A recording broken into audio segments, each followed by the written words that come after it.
মুসা তাড়ানোর জন্য দুবাই দিকে গেছিলাম। চল চল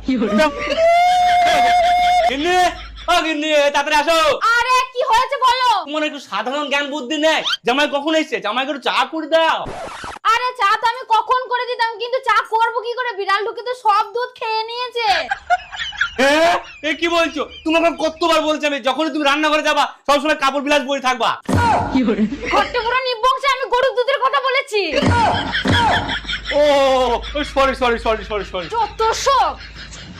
ঠিকই তো শ্বশুর মশাই, আপনার কোনো জ্ঞান বুদ্ধি নেই। জামাই বুঝেছে যে জামাই সামনে আপনি শাশুড়ির সঙ্গে উল্টো পাল্টা কথা বলছেন। হ্যাঁ হ্যাঁ চলো, সব দোষই তো আমার রে। দোষ আছে তো আপনার, আপনার ছোট লোক। আমি ছোট লোক? আমি ছোট লোক? আমি ছোট লোক তুই ছোট লোক? মাত্র 1.5 বছর হয়েছে, 1.5 বছর। আর আমার ভালো মেয়েটাকে তুই 1.5 বছরের মধ্যে কাবিন করে দিলে। তাহলে ছোট লোক কে হইলো, আমি না তুই? সুয়াইন, ইডিয়েট, ননসেন্স, কত সব।